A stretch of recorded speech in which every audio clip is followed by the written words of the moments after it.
hal yang dimaksudkan tadi, kalau sakit cepat sembuhnya. Orang dulu dibacakan sekali Al-Fatihah, dengan izin Allah langsung sembuh. Kalau kita ada kesulitan rezeki, cepat didatangkannya. Orang dulu kemudian mengamalkan surah Al-Fatihah, maka bahkan ada orang yang belum minta, sudah langsung disediakan oleh Allah Subhanahu wa taala. Demikian dengan aspek-aspek yang lainnya. Karena itu penting bagi kita untuk mengetahui isi surah ini, kemudian mengamalkan kandungannya, tidak sekedar membacakannya, tapi tidak mengetahui isinya, tidak paham kemudian kandungannya, sehingga saat kita mengamalkan isinya, kita tidak disertai dengan pemahaman yang baik, dan tidak merasakan bagaimana kemuliaan surah yang dimaksudkan. Yang paling berbahaya, dibaca iya tiap hari, tapi nggak diamalkan isinya, itu persoalannya. Berbahayanya bukan berbahaya dalam persoalan nggak dapat pahala, bukan. Sayang saja dibacakan tiap hari 17 kali, tapi tidak mendapatkan isinya. Kayak orang bekerja tapi nggak dapat gaji. Kerja tiap hari tapi akhir bulan nggak gajian gitu. Ya, Allah perintahkan kita untuk membacakannya 17 kali dalam sehari. Dan menjanjikan pada kita semua jenis kemudahan dan kebaikan dalam hidup. Kita bacakan cuman gak dapat, itu masalahnya. Nah persoalannya kenapa orang tidak mendapatinya? Boleh jadi bukan karena tidak membacanya. Tapi cara membacanya itulah yang tidak sesuai dengan yang diinginkan oleh Al-Quran dan isi surah itu sendiri. Karena itu coba kita gali bagaimana kemudian surah ini diurutkan ayat-ayatnya dan dijelaskan oleh Allah dengan untaian firman-Nya yang sangat luar biasa. Baik, di pertemuan yang lalu kita telah mulai dengan ayat yang pertama. Begini cara memahaminya. Al-Fatihah. Kalau kita ingin memulai bacaan Al-Quran, maka mulai dengan surah ini. Itu yang khusus. Al-Fatihah. Jika kita ingin mendapatkan semua jenis kebaikan dalam hidup dunia akhirat, maka mulai pahami ayat-ayat berikut ini. Cara memahaminya, satu. Bismillahirrahmanirrahim. Baik, Bismillahirrahmanirrahim. Amalkan bagian ayat yang pertama yang memiliki 5 makna dalam kalimat atau ayat yang telah disebutkan tadi. Huruf ba, kedua ismun, ketiga Allah, keempat ar-Rahman, kelima ar-Rahim. Ba yang memiliki 14 makna. Di antaranya di ayat ini ada makna yang terkait dengan ghayah, tujuan. Ada ilsaq, sesuatu yang lekat sekali, dekat, tak terpisahkan. Kemudian musahabah, yang mengawasi kemanapun kita beraktivitas. Kemudian ada istighraq, sesuatu yang luas, menyeluruh, ya, tanpa kecuali. Lalu kita mengatakan bismillah, baknya kita sebutkan, ini artinya jadikan semua aktivitas kita tanpa kecuali, istighraq. Dari bangun tidur sampai tidur lagi, lakukan ghayah semua lillah karena Allah Subhanahu wa taala. Jadi kalau ingin dibukakan pintu kebaikan oleh Allah, Al-Fatihah, ingin semua dibuka baik, seluruh aktivitas kita, maka niatkan semua yang baik-baik karena Allah. Itu kunci pertamanya. Bangun tidur, niatkan karena Allah. Di begitu Anda bangun, niatkan semua aktivitas karena Allah Subhanahu wa taala. Karena itu saat kita bangun tidur, semua ditujukan karena Allah. Alhamdulillahilladzi ahyana ba'dama amatana wa ilaihin nusyur. Jadi kalimat pertama dengan akhir itu karena Allah. Alhamdulillah, terima kasih ya Allah, saya diberikan kesempatan hidup lagi saat ini. Padahal engkau bisa wafatkan aku dalam tidur tadi. Dengan izinmu, ya, sesuai dengan ajal darimu, aku diberikan semua kesempatan untuk hidup lagi. Alhamdulillah, semua pujian aku berikan kepadamu. Lillah. Di ujungnya, wa ilaihin nusyur. Maka sekarang aku akan beraktivitas mencari bekal sebagai persiapan pulang kepadamu. Wa ilaihi, untuk Allah Subhanahu wa taala. Makanya kalau Anda mengucapkan doa ini saat bangun tidur, kita sudah berjanji. Semua aktivitas di hari itu kita akan tujukan karena Allah saja. Mencari bekal, bukan karena yang lain. Jadi kalau Anda ucapkan doa tadi, berarti nanti makannya karena Allah, minumnya karena Allah, bekerjanya karena Allah, salatnya karena Allah, infaknya karena Allah, merawat anak karena Allah, semua karena Allah. Ghayah. Awas, hati-hati ya, hati-hati. Maka dampaknya orang yang semua aktivitasnya dilakukan karena Allah Subhanahu wa taala, maka fungsi ba yang ketiga. Satu tadi ghayah, kedua istighraq, yang ketiga ilsaq dan musahabah. Lekat dan diawasi oleh Allah. Kalau dulu kita contohkan orang yang meniatkan semua aktivitas karena Allah, maka yang kedua rumusnya, rasakan seakan-akan aktivitas itu diawasi oleh Allah Subhanahu wa taala dengan pengawasan yang lekat seperti lem yang menempel, yang menyatukan dua sisi. Ya, mau minum, rasakan diawasi oleh Allah. Bismillah, minum, lakukan karena Allah. Maka mohon maaf, ketika minum Anda dikerjakan karena Allah dan merasa diawasi oleh Allah, ini kuncinya. Awas, ini kuncinya. Karena ada orang yang melakukan sesuatu karena Allah, tapi nggak merasa dilihat. Nggak merasa diawasi. Ini saya tanya pada Anda, maaf ya, tadi saat sholat itu, sholatnya karena Allah bukan? Jawab aja, karena Allah bukan? Karena Allah. Baik, kalau sesuatu dikerjakan karena Allah, maka rumus keduanya, rasakan Allah mengawasi kita. Pertanyaan saya yang kedua, saat Anda sholat tadi, saya sholat, kita sholat, merasa nggak diawasi Allah? Merasa nggak dilihat Allah? Karena beda antara orang yang merasa diawasi dengan yang hanya mengerjakan saja itu lain. Akan beda, silahkan Anda bekerja, merasa diawasi, Anda akan serius dalam pekerjaan Anda. Mahasiswa yang sedang ujian, merasa diawasi, itu akan fokus kepada soal. Susah, mau noleh kanan khawatir, ada CCTV. Mau noleh kiri juga khawatir, karena terawasi, dia akan fokus. Makanya orang sholat itu kalau benar-benar sholatnya merasa diawasi, dia fokus, gak akan nengok kanan kiri. Gak ada istilahnya ketika takbir, Allahu Akbar. Tangannya gak sedekap nih. Tahiyatnya kok gerak-gerak ya. Atau bahkan saat sholat mikirkan yang lain. Allahu Akbar. Tender ya Allah, tender. Allahu Akbar. WhatsApp belum dibalas. Allahu Akbar. Status belum diupdate. Jadi kalau kita benar-benar merasakan diawasi Allah, bahkan kita pun akan belajar bagaimana cara membacakan bacaan dalam sholat supaya benar. Karena malu gitu. Malu baca Al-Fatihah, bacaan belum bagus. Dan merasa didengar Allah, kan malu. Anda bicara di depan saya, bicaranya nggak jelas, Anda sendiri sudah nggak enak. Ustadz Adi, saya mau bertanya, silahkan. Kan kalau kedengaran nggak jelas pun, saya dengarnya pun nggak paham, Anda nyampaikan pun nggak enak. Sekarang Anda sholat setiap hari, 5 waktu menghadap Allah, belum tambahan sholat sunnah. Dan Anda sadar bacaan Anda belum bagus. Tapi anehnya merasakan didengar oleh Allah dan diawasi. Apa nggak malu gitu? Coba deh satu kali rasakan hal yang demikian. Jadi kalau kita memang merasa, itu dampaknya lain ke dalam ibadah kita. Nanti rumus terapannya, aktivitas harian kita. Ini minum ini pekerjaan sederhana, tiap hari kita minum. Cuman ada beda ketika minum kita itu merasa dilihat Allah. Maka saya katakan di pertemuan lalu, mustahil Anda akan menyentuh minuman yang tidak disukai oleh Allah. Mustahil. Jangankan menyentuh yang dilarang Allah, mau minum pakai tangan kiri pun rasanya nggak enak. Pasti Anda akan pindahkan itu kepada yang lebih baik. Paham sampai sini ya? Ya sama dengan proses begini, mencari nafkah, bekerja, dari di jalan, dari baca, berpakaian. Kalau semua dikerjakan karena Allah, demi Allah saya katakan, mustahil dalam pekerjaan bisa mudah menyentuh yang diharamkan oleh Allah. Gak mungkin. Gak mungkin mau terima proyek yang haram, itu mustahil. Mustahil ikutan tender yang haram, mustahil. Mustahil menjerumuskan diri pada yang tidak disukai oleh Allah. Karena merasa dilihat Allah. Dan merasa diawasi. Jadi mustahil. Dusta itu mustahil. Bohong itu mustahil. Korupsi mustahil. Nyogok gak mungkin. Bukan karena perkara takut orang lihat. Karena Allah mengawasi kita. Makanya dulu sahabat tuh ketika diajarkan seperti itu. Bahkan anak-anak kecil. Jangankan yang tinggal di kota. Di ujung yang paling dalam di padang Sahara. Yang sulit ada orang setiap waktu, yang kalau lewat cuman kambing gurun dengan unta. Anda bayangkan. Lewat kambing gurun, unta, kambing gurun, unta, kambing gurun, unta. Tapi perhatikan bagaimana mereka mengamalkan huruf ba dalam Bismillahirrahmanirrahim. Diuji oleh sahabat Umar bin Al-Khattab radhiyallahu ta'ala anhu. Lewat padang pasir, kelihatan anak muda sedang menggembala. Saat menggembala itu, menggembala kambing, ditanya oleh Umar, diuji. Kata Umar, saya mau beli sebagian dari kambingmu itu. Kata orang ini bukan punya saya, punya tuan saya. Punya tuan saya. Kata Umar, tuanmu kan gak ada di sini. Ini padang pasir yang luas. Orang yang gak ada. Beli aja, bilang dimakan serigala. Apa kata penggembala ini?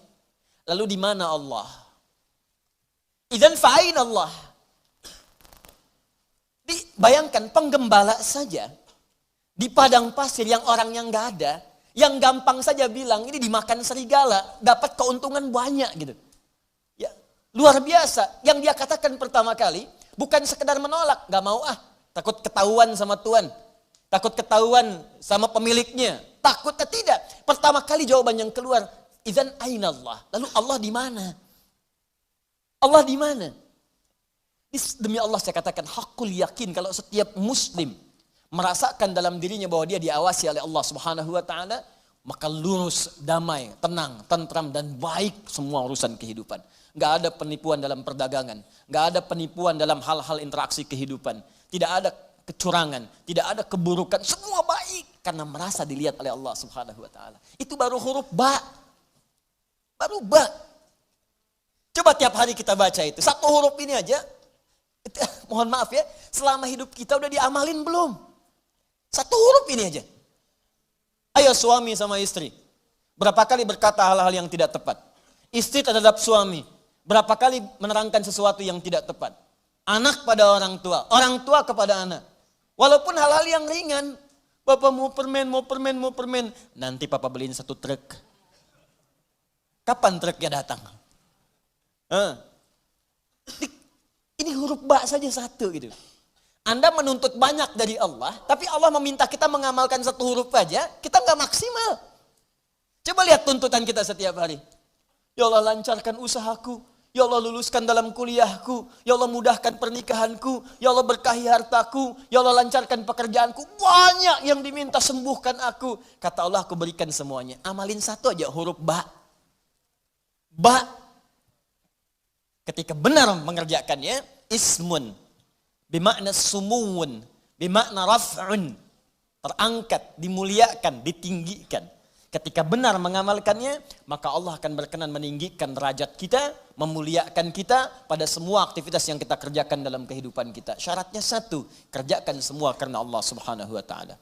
Allah sifatul uluhiyah wal ubudiyah, al-ma'budu bil haqqi awil haqqil ma'bud. Bukan sekedar menunjukkan aktivitas karena Allah saja, tapi lekatkan 2 sifat saat mengerjakannya. Saya mau minum ya. Saya ucapkan bismillah, bukan sekedar merasakan Allah mengawasi kita saja, tapi rasakan yang mengawasi kita punya sifat uluhiyah, sifat ketuhanan. Ini Tuhan saya. Allah. Gambarannya begini, maaf ya, gambarannya begini. Pimpinan saja, pimpinan di kampus, rektor mengawasi ujian Anda serius. Pimpinan di kantor, mudir, direktur utama mengawasi Anda begitu serius. Pengawas saat Anda bekerja. Maaf, di sekolah, di SD, di SMP, di SMA ada pengawas, maka semua guru-guru serius. Semua serius. Sekarang yang mengawasi kita bukan makhluk lagi. Pencipta rektor, pencipta direktur, pencipta kemudian pengawas, pencipta semuanya. Jauh di atas mereka semua. Maka orang-orang yang merasakan langsung Allah, Tuhan yang mengawasi saya, maka setidaknya keseriusan itu lebih bertambah daripada sebelumnya. Itu poinnya. Dirasakan saat Anda mengerjakan sesuatu, langsung Allah yang mengawasi saya nih, bukan yang lain. Di saat bekerja rasakan Allah yang mengawasi saya. Saya nggak peduli ada manajer, nggak ada direktur, terserah. Ada supervisor, tidak ada supervisor, terserah. Yang penting Allah mengawasi saya. Itu poin pertama. Awas, ini perkaranya ringan nih, ya. Kelihatannya sedikit kecil, ringan, tapi dampaknya besar si Allah Subhanahu wa taala. Jika benar kita mengerjakannya dengan menuhankan Allah dan merasakan pengawasan Allah Subhanahu wa taala, maka nanti lihat 2 terakhir di bagian penutup ayat tadi. Yang kedua, sifat ubudiyah. Ini yang sering gagal di sini. Haqqul ma'bud wal ma'budu bil haqq. Yang berhak untuk disembah dan yang disembah dengan yang sebenar-benarnya. Saya jelaskan di pertemuan yang lalu. Ya, siapa dia? Allah. Sifat dari nama Allah yang kedua adalah sifat yang menjadikan semua aktivitas kita niatkan sebagai ibadah karena Allah yang dipertuhankan tadi. Jadi kalau mau minum, bukan sekedar minum. Niatkan karena Allah sebagai ibadah. Kalau mau makan, niatkan karena Allah sebagai ibadah. Mau berpakaian, niatkan karena Allah sebagai ibadah. Makanya orang-orang yang berpakaiannya niatnya ibadah, gak akan cari pakaian yang ngebuka aurat. Katanya karena Allah, tapi pakaiannya aurat terbuka. Coba akhwat deh yang di bawah. Bu, ya. Coba deh ibu lihat. Bismillahirrahmanirrahim. Pakainya memang bismillah, tapi rambutnya tersingkap. Jilbabnya nggak dikenakan gitu. Lalu di mana Allah pada saat mengucapkan bismillah itu? Kok bisa ke masjid pakai mukena ditutup, keluar dari situ pakai rok lagi? Ustadz lihat, tidak. Cuman ya gimana gitu. Ya. Kebayang nggak? Pernah menemukan yang seperti itu? Tuh. Ya kok bisa gitu kan, di luar pakai rok, begitu masuk masjid kemudian ditutup semuanya. Kenapa Pak? Ibu kenapa ditutup? Mau sholat Pak. Terus kalau sholat ditutup, iya kenapa? Kan menghadap Allah. Lalu Allah itu cuma ada di masjid. Allah cuma ada di musola. Idzan fa'aina Allah. Sholat itu kan melatih kita untuk merasa dekat dengan Allah. Makanya disebut sholat. Coba lihat sini. Fokus, kelihatan nggak? Enggak. Nih, sholat. As-salah. Begini. Lihat baik-baik ya. Fokus, dikit saya terangkan agak panjang. Ini asal katanya. Kalau kita gali ke dasar-dasar yang paling awalnya. Ini nanti dari kata silatun, as-silah. Kata kerjanya dari wasala, yasilu, silatan, wasalatan. Sesuatu yang tersambung erat, sulit dipisahkan.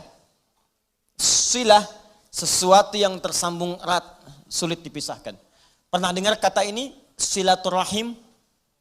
Ya, kami kumpul-kumpul saat ini untuk mengeratkan silaturahim. Silah itu sudah erat. Ya, silaturahim hubungan kasih sayang yang erat. Saking eratnya, jangankan saat kumpul, saat bubar pun masih tersambung hubungan itu. Di mana cirinya? Maaf, kesuksesan silaturahim itu bukan saat kumpul saling sapa, bukan. Kalau kumpul menyapa, wajar orangnya ada. Kalau kumpul tertawa, wajar orangnya pun ada. Silaturahim itu kalau ingin dilihat suksesnya saat pulang, apakah dia masih mendoakan Anda? Apakah masih mengingatkan Anda dalam kebaikan? Akhi besok taklim ya, akhi malam tahajud ya. Kemudian Anda doakan tanpa sepengetahuan dia. Ya Allah sayangi sahabat saya. Ya Allah kekalkan hubungan kami sampai dengan ke surga. Ya Allah jaga keluarga dia dalam kebaikan. Ya Allah sehatkan semua anggota keluarganya. Ya Allah jadikan kami bersaudara keluarga kami dengan keluarga dia. Itulah silaturahim, silah. Hubungan yang erat, yang tak terputuskan dan tidak tersekat oleh tempat dan keadaan serta waktu. Itu silah. Nah kalau kita ingin menjadikan latihan supaya kita terhubung dengan Allah, kapanpun, dimanapun tanpa disekat oleh tempat dan waktu, maka latihannya untuk mendekat kepada Allah disebut dengan sholat namanya. Di sholat ini cara kita terhubung dengan Allah. Supaya saat terhubung itu bukan cuma di masjid, nggak ada sekat tempat dimanapun tersambung dengan Allah. Dikeluar dari masjid, ingat Allah. Makanya orang yang jalannya keluar dari masjid ingat Allah, maka jalannya pun jalan yang merasa diperhatikan oleh Allah. Nggak akan dia sombong. Dan gak akan pernah tertukar sendal. Betul. Karena dia ingat Allah. Allahumma inni as'aluka min fadlik. Ya Allah, saya memohon semua kemuliaan darimu. Begitu keluar pakai sendal, gak akan tertukar. Bismillahirrahmanirrahim. Bukan punya saya. Mirip. Ya Allah, maaf. Pakai lagi. Jelas ya? Nah, itu namanya. Karena itu orang mengatakan as-salah itu doa. Ad-doa. As-salatu hiya doa. Pengertian fikih. Salat itu doa. Karena semua awal sampai akhirnya dalam salat kita baca doa. Tapi kenapa doa disebut salat? Karena saat berdoa kita tersambung dengan Allah subhanahu wa ta'ala. Itu poinnya. Makanya setiap orang berdoa itu nyambung dia dengan Allah. Ya Allah, ya Allah, ya Allah nyambung. Karena itu di fikih disebut as-salat hiya doa. Tapi asal maknanya sesuatu yang terhubung dengan Allah, hubungan yang sangat erat, tak terpisahkan waktu dan tempat. Makanya aneh kalau ada orang sholat ke masjid, dari mulai rok mini, kemudian pakai mukena ditutup, keluar masjid dibuka lagi. Itu artinya gak nyambung. Gak nyambung. Gak nyambung. Sama dengan ikhwan. Ke masjid antum ini, nyembah Allah, fokus, khusyuk, keluar dari masjid, maksiat lagi, gak nyambung. Gak nyambung. Ada yang salah itu. Jadi aneh kan menuntut banyak kepada Allah, tapi hak-hak Allah nggak dipenuhi. Dan jangan sekat ibadah itu dalam konteks ritual saja. Bukan sekedar sholat, bukan. Sholat itu latihan. Bukan sekedar baca Al-Quran. Karena ibadah yang baik itu akan meluaskan aura ibadahnya di luar konteks dalam penilaian yang ritual itu. Di selesai ritual, keluar masih ingat Allah. Coba buka Quran surah keempat, ayat 103. Perhatikan bagaimana Allah menjelaskan keutamaan apa yang dikerjakan setelah salat itu. Tadi yang saya terangkan maknanya. فَإِذَا قَضَيْتُمُ الصَّلَاةَ Maka jika engkau telah selesai mengerjakan salat, فَاذْكُرُ اللَّهِ Maka salat yang benar itu saat dikerjakan akan mengingatkan engkau dengan Allah. Maka ingatlah Allah. Qiyaman saat berdiri. Jadi kalau orang benar salatnya, selesai salat berdiri yang diingatnya Allah. Wa qu'udan, duduk. Anda ke musola di kantor, balik dari ke musola, balik lagi ke meja. Duduk di kursi, depan komputer, duduk sambil ngetik. Fadhkurullah, ingat Allah. Bukan sekedar subhanallah, subhanallah, subhanallah. Sambil ngerjain proyek, astagfirullah, astagfirullah, astagfirullah. Dicek oleh supervisor, di komputernya astagfirullah semua. Bukan itu. Bukan itu maksudnya. Maksudnya ketika Anda kerjakan itu, Anda ingat Allah, maka nggak ada nol yang bertambah. Tidak ada angka yang berubah, sesuai semuanya. Kenapa? Karena merasa diawasi oleh Allah Subhanahu wa Ta'ala. Tuh, 2 poin itu hadir nggak dalam kehidupan kita? Apakah selama ini berpakaiannya karena Allah? Maka pakaian ini nggak akan dicari dari sesuatu yang haram. Dan pakaian ini akan digunakan pada yang baik-baik. Makanya pakaian yang diperoleh dari harta yang baik akan keluar perbuatan baik dari itu. Harta benda yang dihasilkan dari proses yang halal semuanya akan berkah. Coba lihat tuh, saya kan sering katakan, itu sendal Anda berapa kali dipakai ibadah? Berapa kali dipakai untuk ke masjid? Sepeda Anda, motor Anda, mobil Anda. Di rumah ada nggak satu ruangan yang belum pernah dipakai ibadah? Ada nggak? Coba cek, cari ya satu ruangan di rumah yang di situ nggak pernah dipakai ibadah, cari. Mulai sekarang pulang pakai dulu di situ. Khawatirnya saat dihisab itu nggak ada nilainya. Cuma jadi gudang. Jadi gudang. Masya Allah. Koper ditaruh di situ, kopernya pernah umrah tapi nggak pernah dipakai ibadah di situ. Ya. Ini sederhana teman-teman sekalian, tapi ini syarat mutlak untuk mendapatkan apa yang tadi kita inginkan. Al-Fatihah. Al-Fatihah. Ba-nya disertai dengan sifat uluhiyah dan sifat ubudiyah. Kalau benar semua itu dikerjakan, maka ditutup dengan kalimat Ar-Rahmanir Rahim. Makanya Ar-Rahmanir Rahim harakatnya kasrah ikut kepada Allahnya, sifatnya. Silakan cek. Bismillahirrahmanirrahim. Enggak ada A, enggak ada U. I. Silakan lihat. Bismillahirrahmanirrahim. Ada? Hah? Ar-Rahman itu na'at. Awas, na'at kepada sifat sebelumnya man'ut Allah. Di ilmu nahwu sifat mausuf, na'at man'ut. Siapa yang disifati? Allah. Siapa yang diman'uti? Allah. Di na'atnya Ar-Rahman, sifatnya Ar-Rahman, mausufnya Allah. Dan sifat mausuf enggak terpisahkan. Paham? Tidak. Nggak bisa dipisahkan. Yang disifati dengan sifatnya. Yang disifati itu Allah. Sifatnya Ar-Rahman. Plus Ar-Rahim. Sifat dengan yang disifati nggak bisa dipisahkan. Sifat Ar-Rahman nggak terpisahkan dengan Allah. Jadi kalau ingin mendapatkan sifat Rahman, maka amalkan sifat dalam lafaz Allah yang tadi disebutkan. Ingin mendapatkan kemuliaan dalam Rahman, maka amalkan 2 sifat yang melekat pada kalimat Allah. Uluhiyah, kemudian ubudiyah. Pertuhankan Allah dan lakukan semua pekerjaan sebagai ibadah. Maka semua urusan dunia yang baik-baik Allah buka. Sifat Allah yang memberikan semua kemuliaan dunia disebut dengan Rahman. Nanti semua yang kita kerjakan karena ibadah punya bekal akhirat. Bismillahirrahmanirrahim. Minum. Alhamdulillah. Contoh. Nah, dituliskan ini. Karena diucapkan Bismillahirrahmanirrahim ada kemudahan, berkah, memberikan kekuatan dunia. Tapi poin terbesarnya begitu disebutkan Bismillahirrahmanirrahim dituliskan pahala akhiratnya. 10 poin. Maka saat pulang ke akhirat nanti dibukalah semua hasil pekerjaan dunia kita yang jadi ibadah. Sifat Allah yang memberikan kepada kita balasan dari akhir pahala tadi disebut dengan Rahim namanya. Makanya semua pekerjaan yang tidak disebutkan nama Allah di dalamnya, maka dia kehilangan poin pahalanya. Sifat rahim tidak akan pernah diberikan pada hamba yang tidak mendulang pahala dalam beraktivitas saat di dunia. Jelas sampai sini? Nah, karena itu tolong jangan sampai dunianya banyak, akhiratnya nestapa nanti. Jangan sampai dunianya kaya, akhiratnya fakir. Coba saya tanya deh di sini, pilih mana? kaya dunia, fakir akhirat, atau fakir dunia, kaya akhirat? Benar. Benar, cepat. Perwakilan ibu-ibu. Biasanya ibu-ibu lebih cepat. Bu, ada saingan di sini. Ya, kaya dunia, kaya akhirat. Rabbana atina fid dunya wa fil akhirati wa qina adzabannar. Itu poinnya. Jadi kerjakan semua karena Allah. Ini kelihatan ringan, tapi kalau diamalkan akan ada perbedaan dalam kualitas kehidupan kita. Sekarang bagian yang pentingnya, ini yang kita sambungkan ke ayat yang kedua. Setelah kita mengerjakan semua karena Allah itu, dan Allah berikan apa yang dijanjikan tadi. Ya Allah, saya ingin mudah bekerja. Bismillahirrahmanirrahim. Ternyata diberikan. Ya Allah, besok saya ingin ujian. Bismillahirrahmanirrahim. Ternyata lulus. Ya Allah, besok saya akan lamaran. Bismillahirrahmanirrahim. Diterima lamarannya. Ya Allah, besok saya akan menikah. Bismillahirrahmanirrahim. Lancar akadnya. Lantas apa yang harus kita lakukan setelah Allah berikan semua itu?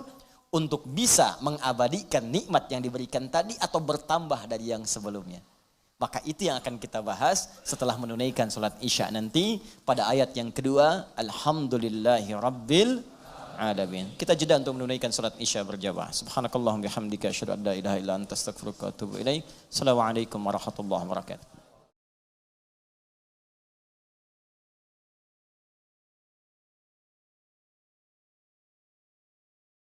Assalamualaikum warahmatullahi wabarakatuh.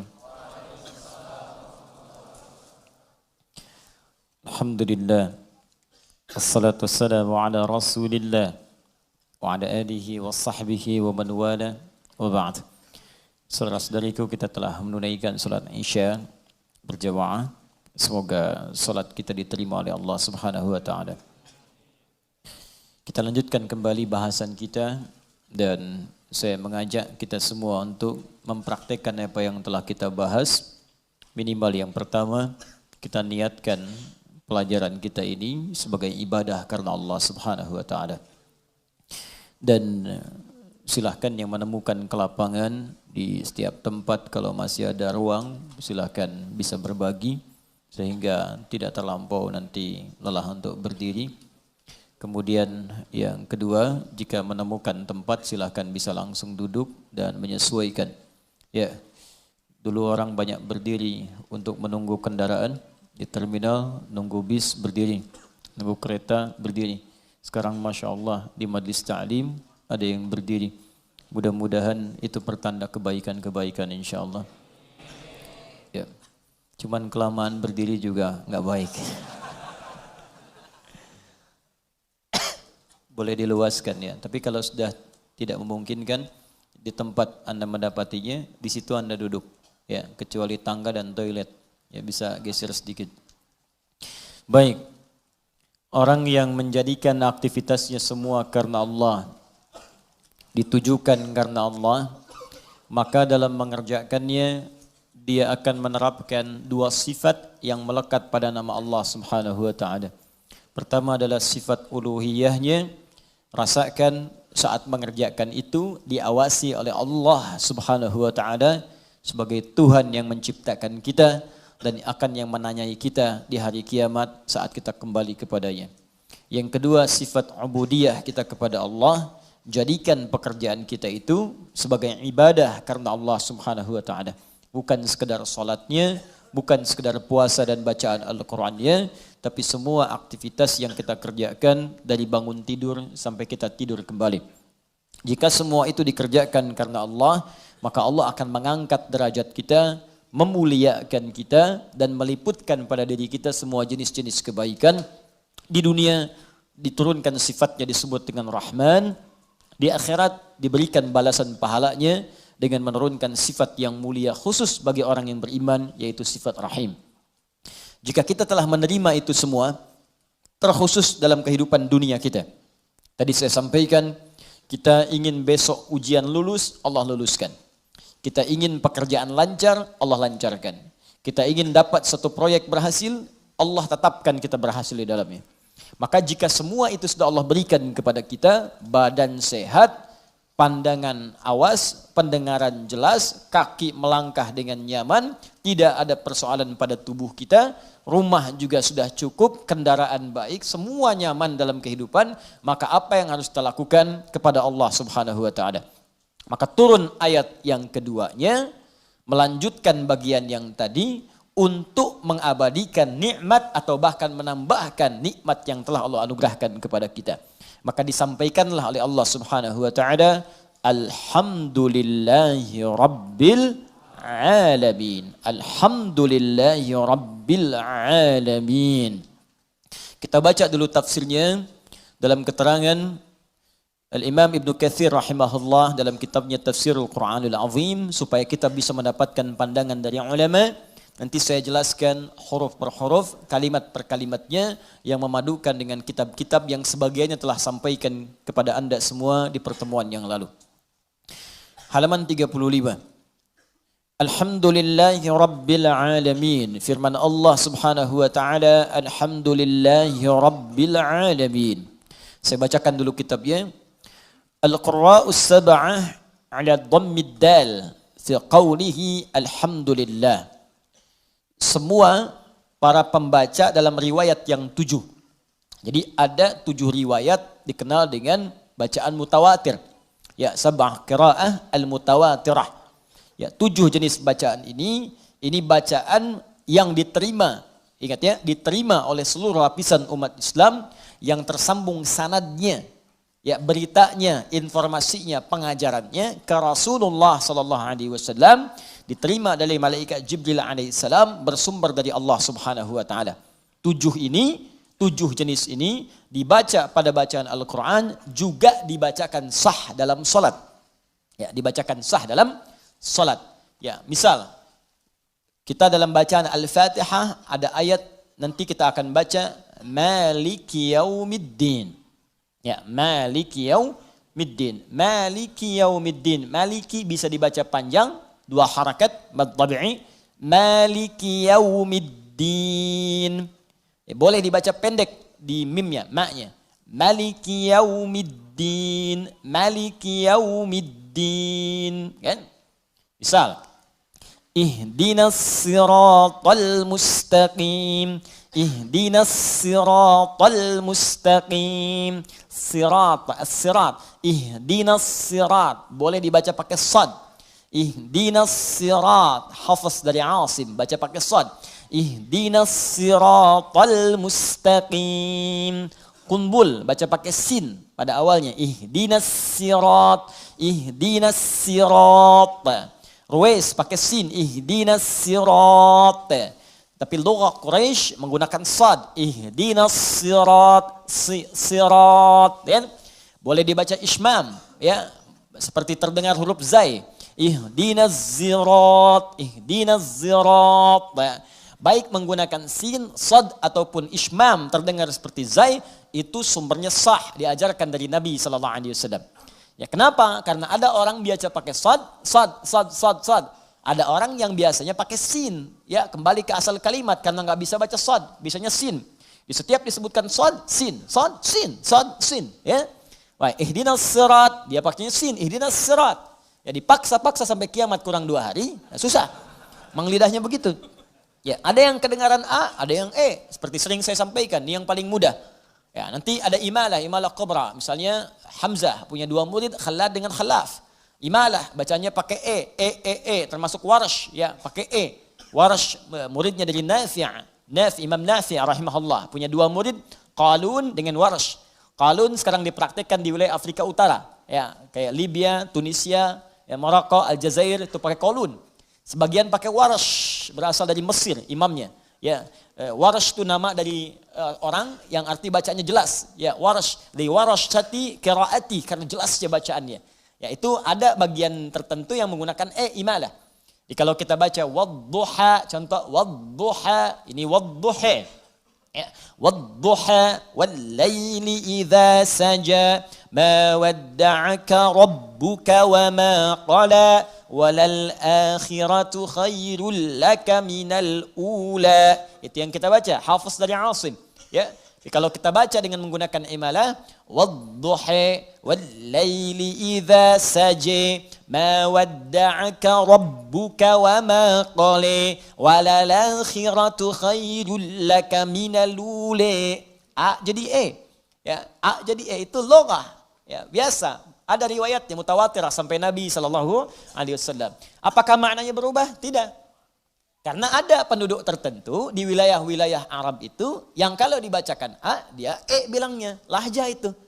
Karena saja penggunaan kesehariannya menggunakan Ya kaifa halu, kaifa halik. Ya ana, ani, anta, inti. Madrasah, madrasah. Ya, mungkin Betawi dari situ belajarnya. Ya. Sudus ane ente. Itu dari sana. Sekarang bagian Syria, Palestina sebelah sana, Irak, Mosul sana itu pakai imalah banyak.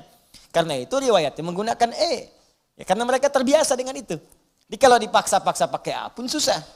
Ya itu biasa normal. Dalam tipologi kita pun kalau kita kemudian lihat wilayah kita, ya coba teman-teman bisa lihat wilayah di Indonesia dari sisi antropologisnya, dari sisi geologisnya, geografisnya, lihat. Ya, itu akan memengaruhi di mana kita tinggal, maka alam akan membentuk cara kita berbicara. Orang dekat dengan pantai suaranya cenderung keras. Ya cenderung keras karena bersaing dengan ombak. Oh, apa kabar? Baik, gitu kan. Ngobrol cuma 2 meter, kedengar 500 meter sana. Ya. Orang di hutan, ya kadang-kadang kencang juga suaranya. Makanya jangan heran kalau ketemu orang-orang dari pantai datang kemudian ke tempat Anda, itu biasa kencang, enggak apa-apa. Enggak apa-apa, itu memang biasanya, nanti lama-lama dia akan menyesuaikan. Ya beda, di Sunda saja lain. Anda ke Banten, ke Cianjur, Sukabumi bahasanya beda. Ya Cirebon dengan Serang itu akan lain. Sundanya akan berbeda. Ya, Mangga, Wilujeng Sumping, Sukabumi, Cianjur. Ya, ketemu ke Banten akan lain lagi. Ya, datang enaon. Misalkan, makanya penjajah itu ke Banten enggak betah dia, baru datang udah pulang. Naon sia ka dieu kadek koing. Udah pulang dia, pergi. Nggak akan bertahan. Ya beda kalau ke daerah-daerah lain akan agak beda gitu kan. Nah, jadi itu biasa. Nah, A dengan juga ditemukan. Misal saudara kita yang di Medan ke nya itu kan fasih, terlihat jelas. Ya jelas sekali. Sepeda, sepeda. Ya. Ayo kita main ke Bandung. Bandung, nanti kamu berhenti di terminal Cicaheum. Cicaheum. Ya, itu biasa. Tapi kan sepeda dengan sepeda barangnya sama. Ya kan? Beli sepeda. Oh ini sepeda, bukan sepeda. Barangnya sama, bungkus, jadi ya sama wadduha dengan wadduha, bacaannya berbeda tapi maknanya sama. Nah ini boleh dibaca dalam salat juga tapi menyesuaikan dengan bacaan masyhur di penduduknya. Jangan karena ingin menunjukkan saya baru tahu qiraat, saya hafal qiraat sab'ah dibaca depan orang yang enggak biasa, itu cari masalah. Cari masalah, datang ke Bekasi, pulang dari Mekah saya belajar, saya udah hafal nih Warsh, Masya Allah, praktek di Bekasi. Wadduha. Ketawa orang belakang. Anda dibilang salah ini imam bid'ah kadang keluar. Ya. Paham ya? Baik. Jadi al-qira'us sab'a 'ala dhammid dal. Bacaan di qira'ah sab'ah semua para pembacanya itu mendhammahkan huruf dal di alhamdu. Ya, alhamdu. Ya, saya hapus dulu ya. Bismillah. Hapus dengan menggunakan bismillah. Allahumma shalli ala Muhammad. Udah 5 tahun kajian di sini nih. Datang, rangin, nulis, ngapus. Luar biasa. Jamaah datang, ngelihat masuk surga enak banget. Ya Allah. Tulis dulu ya. Ya kita ganti pakai tulis.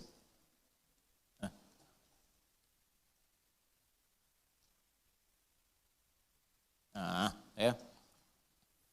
Alhamdu. Ini khat thuluth namanya. Dia ada diwani, ada thuluthi, ada naskhi. Ya. Yang terbaru saka namanya. Khat saka hoyong. Baik, yang pertama al-qira'us sab'a 'ala dhammid dali fi qawlihi alhamdulillah. Al-qira'us sab'a semua bacaan yang 7 itu kemudian menggunakan dhammah, ini harakatnya, dhammah rafa' dal pada huruf dal. Dibacaannya alhamdulillah. Ya, kalau saya sempurnakan, coba tambahkan dulu untuk nasakh ya supaya bisa mudah dibaca. Alhamdulillahi rabbil alamin. Ya. Alhamdulillah. Rabbil alamin. Ya. Perhatikan sini. Yang pertama pakai dhammah. Ini yang dibaca dalam salat, di luar salat seperti kita baca mushaf Al-Quran atau sedang murajaah Al-Fatihah. Dibacaannya alhamdu, bukan alhamda pakai fathah atau alhamdi pakai kasrah. Ya, apa bacanya? Du, alhamdu pakai dhammah.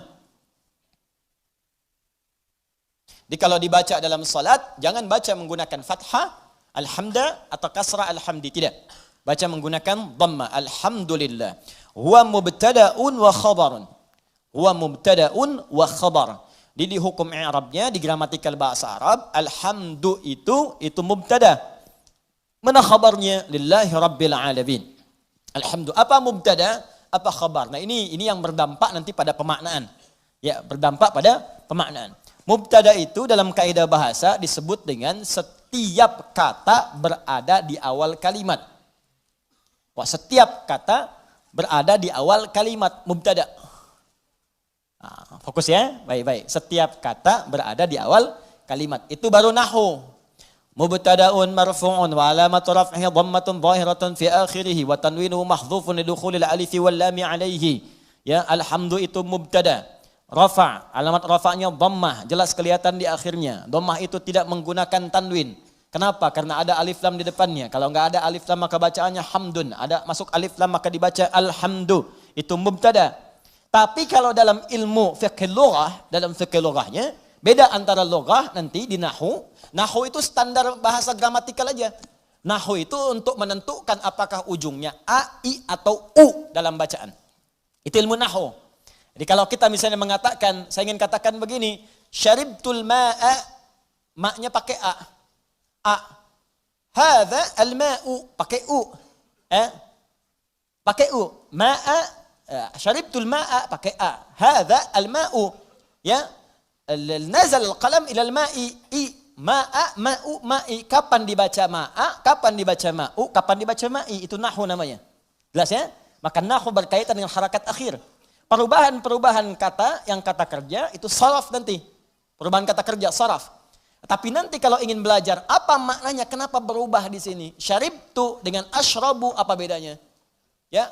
Kemudian istasyrabtu dengan syaribtu dengan tasyarabtu apa bedanya?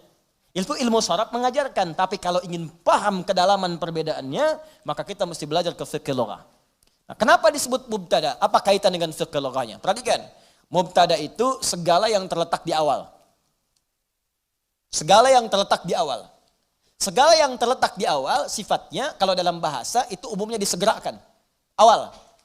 Awal disegerakan. Ingat, setiap yang terletak di awal, bukankah semua yang di awal itu segera sifatnya? Ayo lihat, semua yang ada di sab pertama yang awal-awal bukankah segera yang datang ke sini?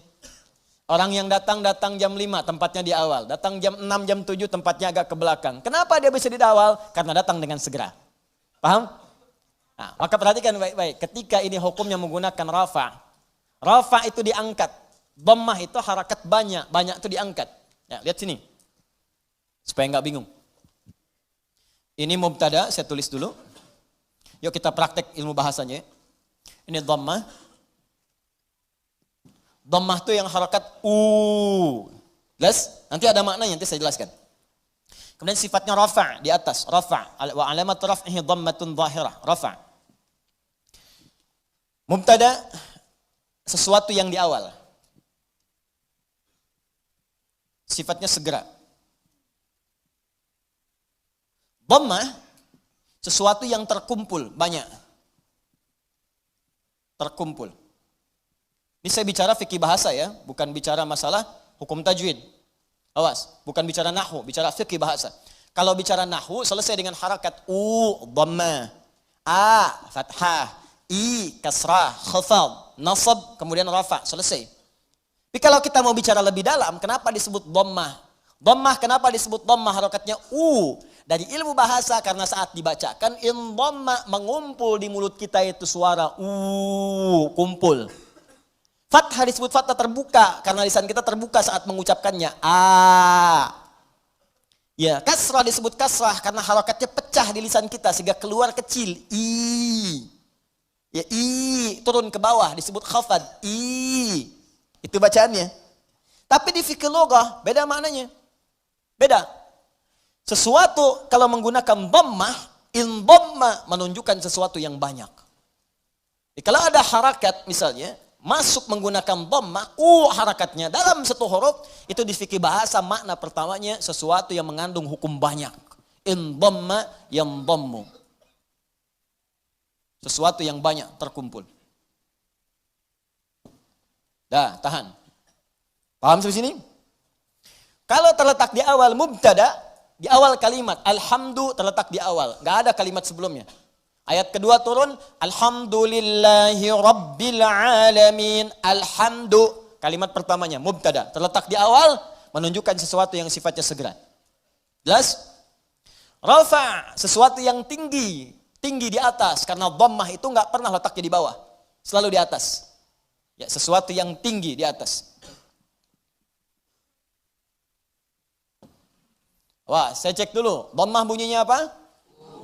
Fathah bunyinya apa? Kasrah bunyinya apa? I. Jelas ya? Nah, tinggal praktekkan, itu baru belajar bahasa. Anda mabit di sini, jam 2 mau perbaiki wudhu, begitu keluar di pohon samping, di pohon mangga tuh dekat alisan mat, ya, ada suara tunjuk kasrah. Emang saya takut kasrah ya. Dia berubah. Bilang fathah.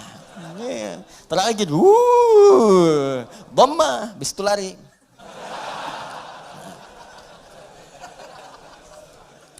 Dah, paham? Nah, sekarang lihat, sekarang kita praktekkan tafsirnya. Ketika menggunakan dhammah disebut dengan mubtada, perhatikan. Alhamdu, sifatnya mubtada, hukumnya disegerakan. Maka kalau Anda sudah mendapatkan nikmat dari Allah Subhanahu wa taala, Rahman, nikmat sehat, nikmat rizki, harta benda, nikmat keluarga, nikmat kenyamanan hidup, maka bersegeralah untuk memuji Allah Subhanahu wa taala. Syukur kepadanya. Maka Anda ucapkan alhamdu. Sifatnya disegerakan untuk kita menjadikan sifat syukur kita kepada Allah setelah menerima nikmat. Ini hukum umum. Bukankah Anda kalau saya berikan sesuatu, Anda seketika mengucapkan ucapan? Apa ucapannya? Terima kasih. Ya, saya berikan sesuatu, Anda ucapkan pada saya apa? Terima kasih. Ya kan? Anda terima, Anda ucapkan, saya kasih, Anda terima. Begitu saya berikan, terima kasih. Ya kan? Terima kasih Ustaz. Sekarang Allah berikan pada kita. Allah berikan pada saya, Allah berikan pada Anda, Allah berikan pada kita. Nikmat, kebutuhan, rizki, segalanya. Setelah kita menerima itu, apa yang harus kita lakukan? Maka Allah ajarkan kepada kita. Alhamdulillah. Cepat, segera. Jangan tunda, jangan diakhirkan. Begitu terima, syukur pada Allah. Alhamdulillah. Alhamdulillah. Jelas sampai sini? Makanya kalimat alhamdulillah ini, itu dalam bacaan tafsir bisa dibaca dengan A. Bisa dibaca dengan A. Untuk menegaskan. Dari mana taunya Ustaz? Teruskan bacaannya. Waruya an Sufyan ibn Uyainah wa Ru'bah ibn al-Ajjaj annahuma qala alhamdulillahi bin nasbi wa huwa ala idmari fi'lin. Sufyan ibn Uyainah, kemudian juga Ru'bah bin al-Ajjaj, keduanya ahli tentunya dalam bidang qiraat. Ya, keduanya menyampaikan riwayat bacaan dengan fathah. Tapi riwayat ini untuk tafsir. Ingat, bukan untuk bacaan dalam salat. Boleh dibaca dengan fathah, tapi bukan dalam salat. Ingat, dalam tafsir untuk menegaskan perintah segera bersyukur kepada Allah ketika menerima nikmat. Kenapa dibaca alhamdulillah? Untuk menunjukkan kalimat perintah sebelumnya yang ditiadakan untuk memudahkan bacaan kita. Asal kalimatnya kalau kita turunkan, qulu, perintah dari Allahnya. Qulu. Katakan oleh kalian semua, alhamdulillah, alhamdulillah. Cuman kalimat ini yang nggak muncul. Ya, Allah tidak menurunkan kalimat ini karena sudah dipahami oleh orang Arab. Orang Arab paham. Dari mana pahamnya? Karena menggunakan dhammah. Dhammah ini sifat segera. Jadi sifat segera itu nggak dikasih tahu pun sudah paham, harus segera bersyukur. Cuman kita ini yang bukan orang Arab kadang nggak ngerti kenapa mesti dhammah. Maka dijelaskan oleh dua ulama tadi. Kenapa pakai dhammah? Karena asal perintah itu untuk bersyukur sifatnya perintah. Kalau mau dimunculkan dalam tafsir ada kalimat sebelumnya qulu. Kalau dapat anugerah dari Allah cepat minimal katakan, cepat syukuri. Kalau orang Arab gak perlu itu lagi. Makanya ketika Quran diturunkan dengan bahasa Arab tidak menggunakan kata qulu lagi. Saking pahamnya orang Arab dengan itu. Cukup dengan kalimat alhamdulillahi rabbil alamin. Paham? Maka kalimat yang pertama, ini perintah dari Allah Subhanahu wa taala, kalau sudah mendapatkan nikmat yang tadi, nikmat diberi, nikmat sehat, nikmat rezeki, nikmat macam-macam, maka adab yang pertama dari kita terhadap Allah Subhanahu wa taala, berterima kasihlah kepada Allah Subhanahu wa taala dengan semua nikmat yang telah diberikan itu. Kalimat pertama yang kita ucapkan, segera bersyukur kepada Allah dengan kalimat Alhamdulillahi Rabbil Alamin. Maka kalau ada sesuatu kita dapatkan, adab yang pertama, saya tulis ya, adabnya nanti ada 3. 1, ucapkan kalimat tahmid. Awas, nanti ada kaitan nih dengan penambahan nikmat. Anak lulus ujian, Alhamdulillahi Rabbil Alamin. Ya, proyek dapat, Alhamdulillahi Rabbil Alamin. Ya, dapat tempat pertama, Alhamdulillahi Rabbil Alamin. Dagangan habis di luar dagangan habis, Alhamdulillahi Rabbil Alamin. Ya, ta'lim lancar, Alhamdulillahi Rabbil Alamin. Dapat traktiran teman, Alhamdulillahi Rabbil Alamin. Dapat tumpangan pulang, Alhamdulillahi Rabbil Alamin. Alhamdulillah. Adab yang pertama. Jadi sudah adab, antum aja manusia ngasih langsung terima kasih. Masa Allah ngasih tiap hari kita gak ucapkan Alhamdulillah. Itu adab pertama. Awas, hati-hati, nanti kalimat ini ringan diucapkan tapi dampaknya besar. Kita akan lihat nanti korelasi dengan ayat yang selanjutnya. Pelan-pelan, sebentar di sini. Paham sampai sini? Baik, jadi pertama, saya ulangi lagi.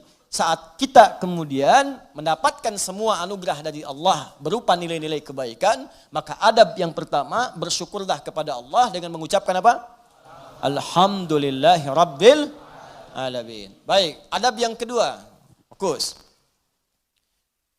Perhatikan baik-baik. Bukankah di kalimat alhamdu ini ada alif lam? Ingat ya, ada apa? Alif lam. Saya sering katakan kepada kita semuanya, pada diri saya, pada Anda, pada kita semua. Alif lam pada umumnya terbagi 2 bagian, 2 fungsi. Masih ingat? 1, ma'rifah. Lam ta'rif. Menunjukkan sesuatu yang khusus. Yang kedua, istighraq. Ya, alif lam al-istighraq. Menunjukkan sesuatu yang sifatnya luas, menyeluruh. Semua, segala, tanpa kecuali. Ta'rif, qalamun, spidol, pena, pulpen, qalamun, al-qalam. Yang ini, bukan yang lain. Sabburatun, papan tulis. As-sabburah, papan tulis yang ini khusus, bukan yang lain. Sayyaratun, mobil, banyak di luar kendaraan. As-sayyarah, pakai alif lam, yang itu bukan yang lain. Salatun, umum, salat, gimana aja, mau cepat, mau lambat, bebas. As-salat, salatnya khusus, ada aturannya, ada ketentuannya, nggak bisa sembarangan. Nah, itu baru tahu alif lam ma'rifah saja. Kalau kita bisa baca Al-Quran dengan benar, kita paham. Kenapa kalimat salat dalam Al-Quran yang bermakna ibadah, dari takbir sampai salam, semua kalimatnya pakai alif lam. Kalau enggak pakai domir di akhirnya atau idhofah, pakai alif lam. Coba kalimat salat pertama Al-Baqarah ayat 3. Alladzina yu'minuna bil ghaibi wa yuqimunas shalah. 43. Wa aqimus salata wa atuz zakah wa aqimus salat. 45. Wasta'inu bis sabri was salah. 153. Ya ayyuhalladzina amanu ista'inu bis sabri was salah. 238. Hafidhu 'alas salawati was salatil wusta. Tadi dibacakan dalam salat Isya, Quran surat 17 ayat 78. Aqimis salata liduluki syamsi ila ghasaqil laili wa qur'anal fajr. Quran surah 29 ayat ke-45. Utlu ma uhiya ilaika minal kitab wa aqimis salat. Selalu pakai alif lam yang bermakna salat, ibadah. Kenapa menggunakan alif lam? Ingin memberi pesan kepada kita, kalau salat jangan sembarangan. Jangan semaunya. Asal salat. Amin. Masya Allah, zuhur 2 menit. Bayangin. Paling nampak saat tarawih lah. Yang 11 rakaat 1 jam. Yang 23 ada yang 7 menit. Kok cepet amat sih? Amat aja gak cepet-cepet.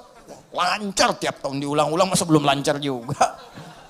Lancar sih iya, tapi kan Nabi juga gak begitu, John.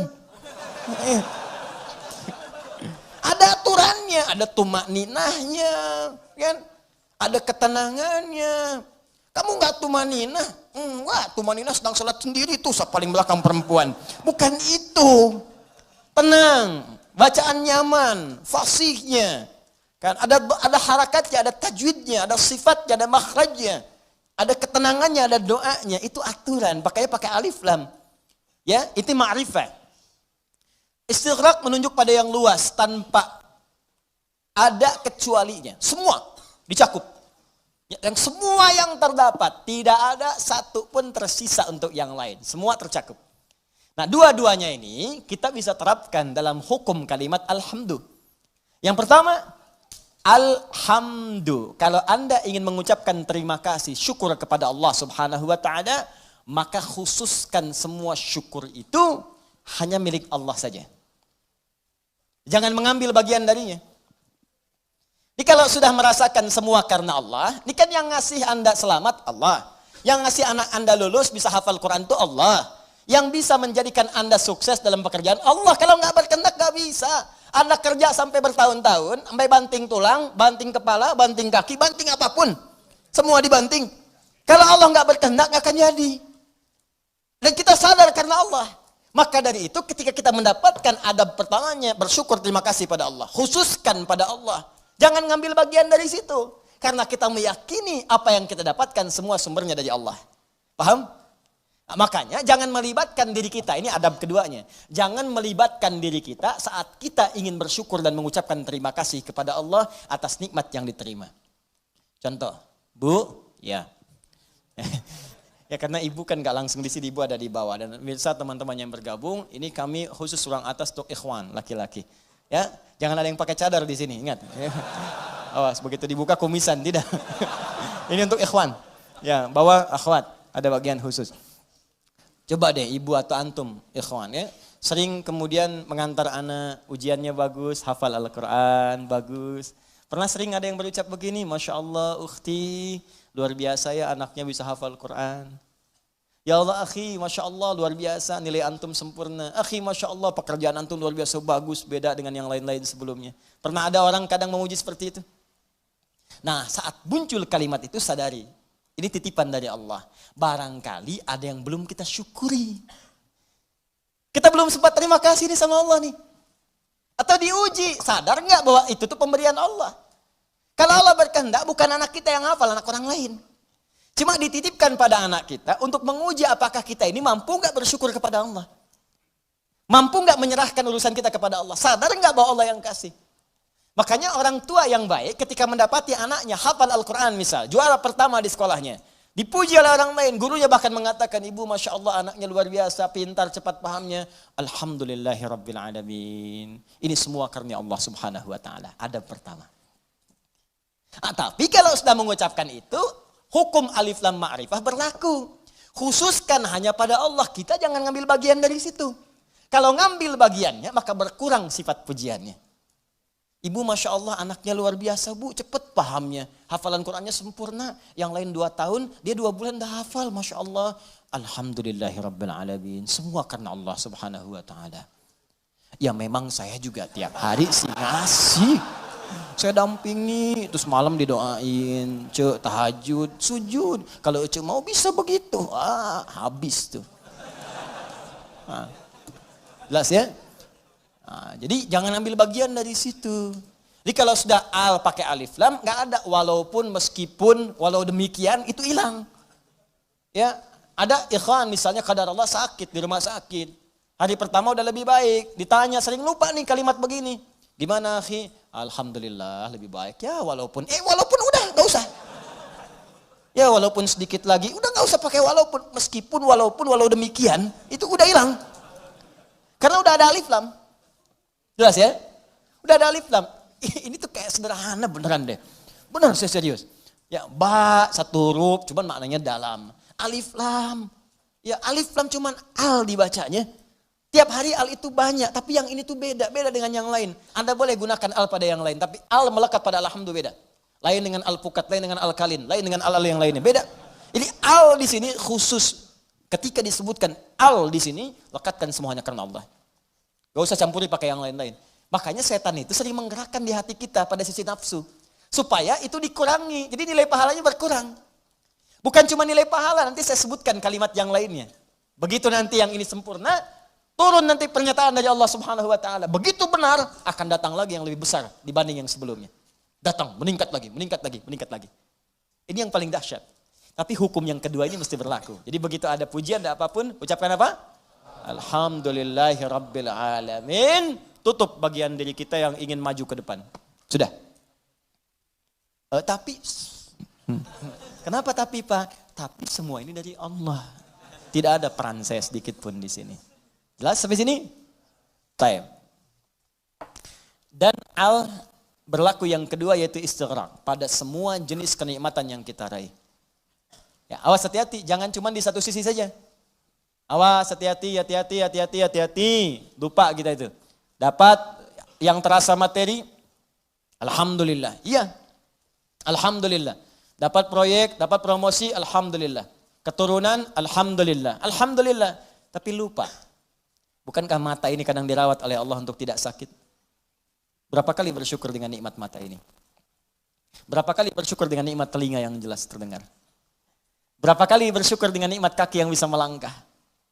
Anda berharap-harap hebat dapat proyek segala rupa, diuji oleh Allah, sakit kaki aja, nggak bisa berangkat kerja, hilang tuh.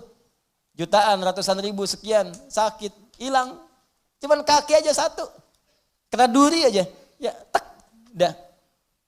Telinga nggak berfungsi sedikit, pusing, capek. Mata, kena gangguan, proyek nggak bisa kelihatan, susah. Berapa kali kita bersyukur dengan semua nikmat ini? Kadang kita bersyukur dengan segala hal yang kita dambakan dan belum kita pegang, tapi kita lupa dengan semua nikmat yang telah Allah anugerahkan pada kita dan melekat pada jasad kita.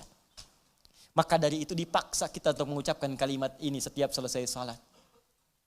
Supaya ingat banyak nikmat yang telah Allah berikan pada kita, walaupun kita berharap-harap yang lain yang belum tentu kita butuhkan. Kalau bahasa yang lainnya mungkin, ini nikmat dah banyak yang kamu butuhkan, saya berikan. Itu aja belum disyukuri, kamu minta yang lain. Itu aja belum mampu nyukurin, kenapa minta yang lain? Yang belum tentu kita butuh, belum tentu kita perlukan.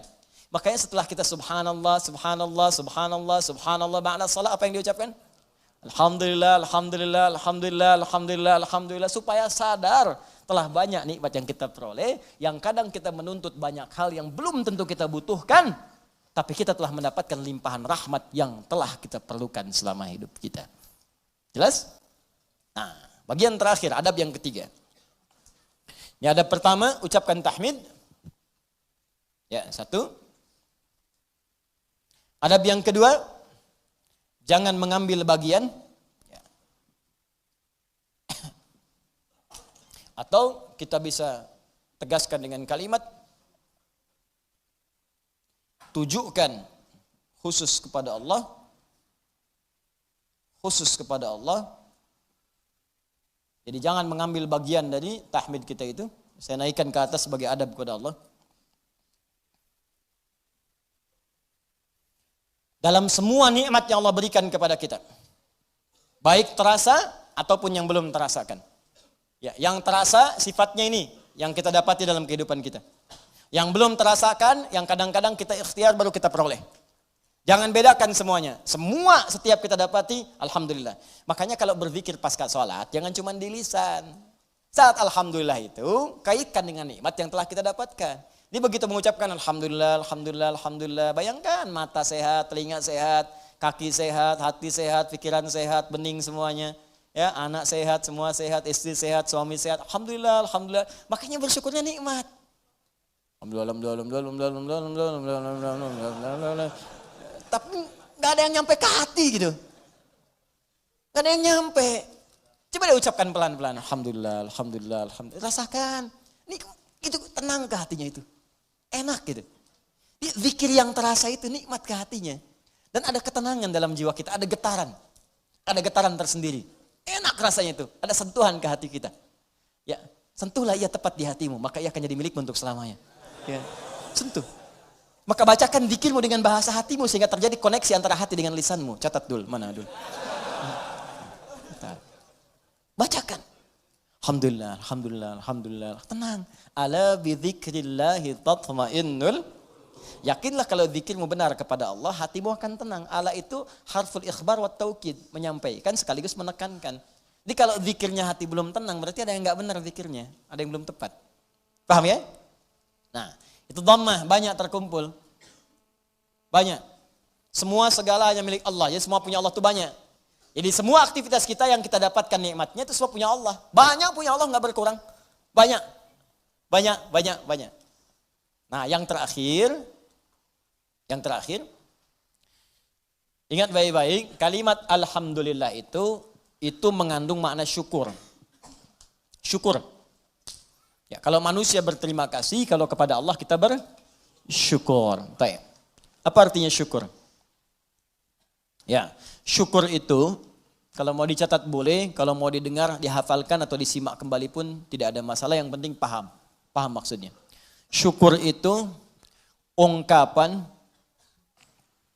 rasa terima kasih,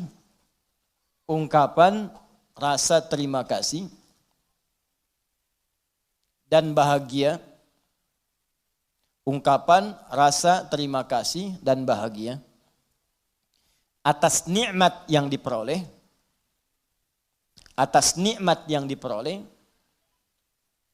dengan cara menggunakan nikmat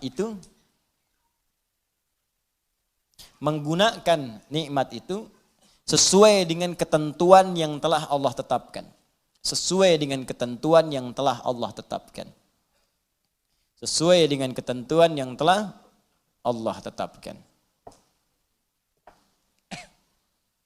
Sudah?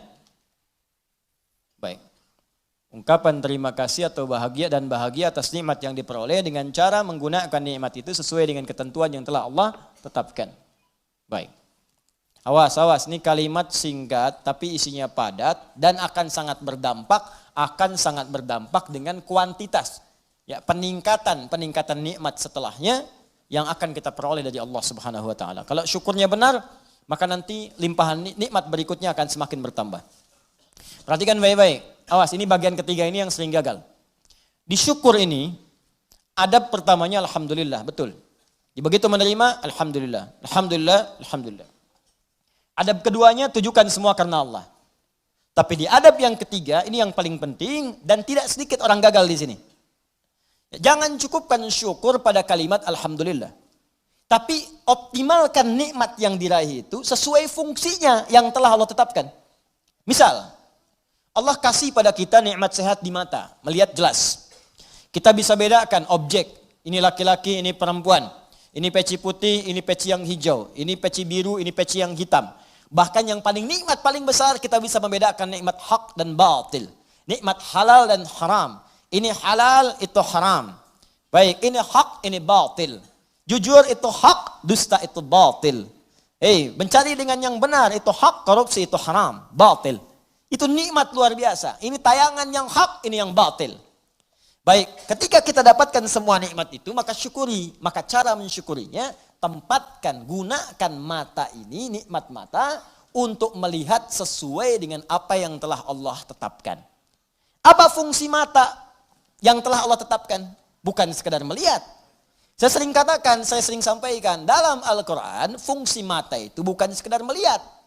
Untuk manusia diikat dengan kalimat, melihat yang baik-baik. Bahkan tegas kalimat Qur'annya, palingkan ketika yang dilihat itu tidak baik menurut Allah. Ini enggak baik nih, palingkan. Di mana ditemukannya? Di Quran surah ke-24, An-Nur. Ayat berapa Ustaz? Ayat 30 untuk laki-laki. Apakah perempuan ikut? Ikut, bahkan harus. Ayat 31-nya perempuan. Bahkan iman kita dipertaruhkan di situ. Qul lil mu'minina yaghuddu min absarihim. Katakan pada pria-pria yang masih merasa punya iman, kalau enggak punya iman, ya enggak masalah. Karena imannya enggak ada, maka enggak ada rem dalam dirinya. Karena iman enggak ada, maka enggak ada petunjuk pada hatinya. Di hati itu ada iman. Kata Allah, kalau hatinya ada iman, maka iman itu akan merambat ke seluruh anggota tubuhnya. Saat dia naik ke mata, yaghuddu min absarihim, maka imannya akan menunjukkan apa yang harus dilihat oleh matanya. Ketika yang dilihat itu tidak benar menurut imannya, maka dia akan palingkan dari pandangan itu. Nah, jadi kalau ingin mensyukuri nikmat mata, pakai mata ini untuk melihat yang benar-benar. Yang baik-baik menurut Allah. Itu tandanya kita bersyukur dengan nikmat. Dan tanda yang kedua, iman kita masih ada. Masih kuat. Jadi Jadi kalau kita mengatakan alhamdulillah, alhamdulillah, alhamdulillah nikmat mata, tapi mata dipakai pada yang tidak benar. Itu bukan syukur namanya. Apalagi pas diucapkan, pas dilihat yang nggak benar. Gambar apa ini? Ini nih nggak benar nih gambar nih. Alhamdulillah. Nah, alhamdulillah pandangan pertama, selanjutnya kan nggak boleh. Kalimatul haq, lebih bihal batil. Ya, kalimatnya benar cuma ditempatkan di tempat yang salah. Paham? Jadi coba cek deh. Katanya alhamdulillah, tapi mata masih dipakai pada yang tidak baik. Berapa kali Anda melihat gambar yang tidak tepat saat membuka status? Saat mengupdate status? Saat melihat browsing, searching, berita di internet? Saat membuka handphone, berapa kali iklan tampil, kemudian mata kita bisa mengelak dengan cepat. Pindahkan pandangan, pindahkan pandangan. Itu baru satu. Belum telinga. Nikmat telinga, gunakan telinga sesuai dengan fungsi yang telah Allah tetapkan.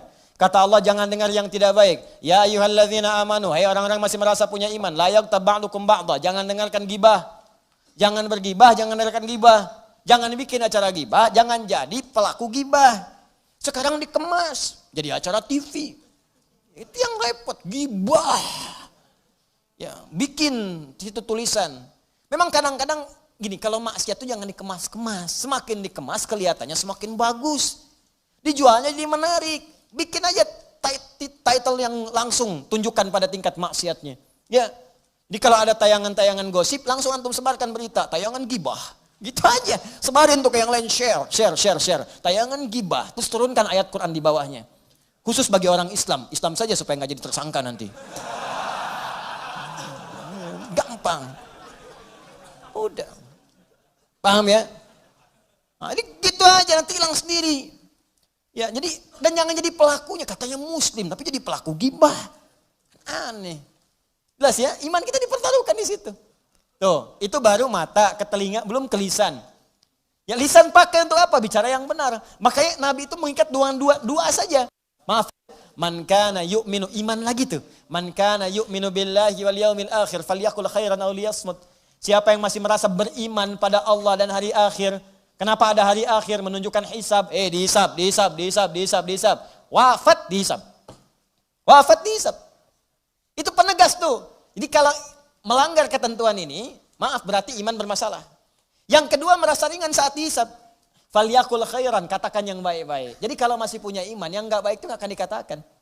Apa yang enggak baik? Banyak, dusta. Wailulil mukadzibin, celaka para pendusta. Dusta itu enggak baik. Kalau dusta akan celaka. Gibah, ya celaan, makian, perselisihan, enggak baik. Makanya kalau Anda rajin ikut taklim, tapi rajin berselisih, ada yang aneh tuh. Aneh. Katanya taklim, katanya mendekat pada Al-Quran, katanya ingin praktekkan Al-Quran, tapi melanggar isi Quran, aneh. Aneh. Anda belajar di mana? Quran mana yang Anda praktekkan?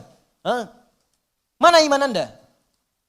Taklim itu menguatkan iman, bukan melanggar iman. Itu poinnya. Jadi kalau Anda dekat dengan Allah, itu semua tubuh kita akan dijaga. Lurus pada nilai-nilai kemuliaan. Jelas sampai sini? Itu teman-teman, itu baru tubuh kita. Belum yang lain. Ini saya tanya pada Anda. Ya, mulai dari pakaian, alas kaki, rumah, ya, kendaraan. Pertanyaan saya, berapa nikmat yang telah kita peroleh, yang telah kita gunakan sesuai fungsi yang telah Allah tetapkan kepada kita. Makanya pelajari dulu sebelum meminta kepada Allah. Ya Allah, berikan aku anugerah rumah. Apa fungsi rumah menurut Allah dan Rasulnya? Turunkan. Ada fungsi rumah untuk berzikir, fungsi rumah sebagai naungan. Fungsi rumah itu ada 3-4 dalam Al-Quran. Ada manzil, kenapa rumah disebut dengan manzil? Ada bait, kenapa disebut dengan bait? Ada dar, kenapa disebut dengan dar? Ada maskan, kenapa disebut dengan maskan? Ada di situ turunannya, pelajarin dulu. Jangan ngotot minta sesuatu, tapi ketika diberikan gak bisa syukurin. Itu yang bahaya nanti saat hisab. Nih rumah, kenapa disebut dengan maskan? Tempat untuk tinggal. Tapi kata maskan dari kata sakinah. Sakinah itu sesuatu yang tenang, tentram. Ciptakan ketentraman di rumah, ciptakan ketenangan di rumah. Kalau sudah punya rumah, bikin suasana tenang di rumah. Jangan di rumah ribut terus. Di rumah berselisih terus. Kalau Anda di rumah tiap hari ribut, artinya kurang syukur Anda kepada Allah. Orang yang gak punya rumah, belum dapat amanah rumah, masih ngontrak, ada yang numpang tinggal, dia hidupnya tenang. Masa Anda yang dikasih gak tenang? Padahal tempatnya disebut maskan, tempat untuk tenang. Ustadz, kenapa saya nggak tenang? Karena Anda nggak belajar turunan dari maskan. Maskan itu sifatnya sakinah. Sakinah itu dibawa ke rumah tangga. Ayatnya Quran 30, surah 30 ayat 21. Pelajari ayatnya. Di situ ada sakinah. Sakinah dapat, mawadah turun. Mawadah turun, rahmat dapat. Di situ disingkat sakinah, mawadah, rahmah. Disingkat jadi samara. Dibawa ke dapur jadi sambara. Itu. Ini kan pernikahan seperti sayembara, tebak-tebakan. Anda mendapatkan samara, tapi Anda tidak menggali hikmahnya, bagaimana bisa meraihnya? Anda mendapatkan pengen sakinah, tempatnya maskan yang punya Allah, tapi Anda sendiri jauh dari Allah, bagaimana bisa mendapatinya? Makanya fungsi rumah yang kedua disebut bait. Bait itu dari bata yabitu, baitan, tempat menetap. Tapi bukan sekedar menetap. Karena dalam Al-Quran ketika disebutkan bait, sesuatu yang mendekatkan diri dengan Allah. Makanya Ka'bah disebut bait. Quran surah ketiga ayat 96. Inna awwala baitin wudi'a lin-nasi alladzi bi Bakkah mubarakah. Sungguh rumah pertama yang ditetapkan untuk manusia itu apa? Ka'bah yang terletak di Mekah yang diberkahi. Kenapa Ka'bah disebut dengan bait? Untuk menunjukkan setiap fungsi bait itu menghadap ke arah Ka'bah. Kenapa disebut menghadap ke Ka'bah? Untuk menunjukkan ketaatan kita kepada Allah. Ibadah. Diturunkan di hadis Nabi. Pakai zikir. Rumah yang tidak digunakan untuk berzikir seperti kuburan, sepi. Bukan sekedar zikirnya, karena dengan zikir itu kita menjadi lebih dekat dengan Allah. Ketika dekat dengan Allah, rahmat turun. Begitu Joni cara memahaminya. Oh, ini rumah dibangun-bangun, di luas-luas, tapi jauh dari Allah. Ya gimana bisa nyaman tinggal di rumah? Luasin, silahkan aja luasin. Kandang ayam juga luas. Main ke Subang tuh banyak kandang ayam. Kandang ayam juga luas. Apa bedanya rumah Anda dengan kandang ayam? Apa beda rumah Anda dengan Ragunan? Ragunan juga luas tuh, kandang singa luas begitu. Luas. Apa bedanya? Bedanya pakai zikir. Zikir. Apa itu zikir? Banyak di Quran. Salat zikir, Quran surah 20 ayat ke-14. Wa aqimis sholata li dzikri, baca Quran zikir, Quran surah ke-15 ayat 9. Inna nahnu nazzalna dzikra wa inna lahu lahafizun. Bacaan subhanallah alhamdulillah kalimat thayyibat zikir, Quran surah ke-4 ayat 103. Asmaul husna zikir, Quran surah ke-2 ayat 152. Ditafsirkan Quran surah ke-17 ayat ke-110. Doa itu zikir, Quran surah ke-7 ayat 205. Menghafal Quran zikir, Quran surah ke-54 ayat 17 ayat 22 ayat 32 ayat 40. Kenapa enggak dihidupkan di rumah tuh begitu? Zikir. Semua, ayo coba deh. Dengan istri menghafal kan. Masya Allah. Gak apa-apa sambil bercanda. Setelah itu berlomba. Gak apa-apa. Mama sayang, Masya Allah. Tahu gak bedanya keramik sama kamu? Wah gitu. Gak tahu Pak. Kalau keramik makin lama makin antik. Kalau kamu makin lama makin cantik. Catat. Oh, Bapak bisa aja. Bukan karena bisanya, tapi kecantikan itu memudar di dunia. Saya ingin semua bertahan sampai ke akhirat. Yuk, kita mulai dengan menghafal Quran. Mudah-mudahan kita mendapatkan mahkota di akhirat. Itulah kecantikan dan keindahan yang hakiki di hadapan Allah Subhanahu wa Ta'ala. Masya Allah. Alim. Praktekin. Masya Allah. Ini. Paham? Dibikin status.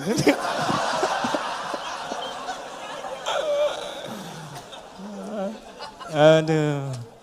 Dunia ada aja. Itu caranya. Kalau dipakai begitu enak tuh. Coba lah anak-anak. Kalau lihat anak tuh lagi kosong dia baca Quran. Lagi main tiba-tiba baca Al-Mulk, baca Al-Qalam, baca macam-macam. Itu indah pokoknya deh, antum lagi pulang lagi capek tiba-tiba anak dalam mainnya dia baca tuh. Amma yatasalun, lagi main aja, main sepeda, main apa gitu. Hidup tuh suasana rumah. Pakai trigger dulu ya, kayak speaker aktif atau apa gitu kan. Ya, kemudian pasangkan 24 jam putar. Jadi suasananya terbawa. Antum belum baca enggak apa-apa, mulai pasang dulu aja speaker aktifnya. 24 jam isi, enggak apa-apa muter. Dan biasakan di anak-anak begitu. Ya, saya berusaha mencoba. Ya, setelah itu kita berbagi dan itu dampaknya besar. Ya, saya praktekkan dulu sendiri, saya coba dulu pada anak-anak tuh dekatkan dengan Quran. Terus beli mic-an, dia bicara dengan Quran. Quran itu karena biasa Quran, makanya ketika dikasih mic pun bukan nyanyi, kasih Quran. Ya, nyampe dibawa ke mall. Begitu ke mall lihat tuh ada mic yang standing itu berdiri. Ya, Masya Allah. Orang kan biasa pakai buat karaoke, tulisannya karaoke. Dia cobain di mall. Ya, wailul likulli humadzatil lumazah. Di mall bayangin tuh. Tapi ya biarin aja, sekali-kali di mall ada ngaji kan.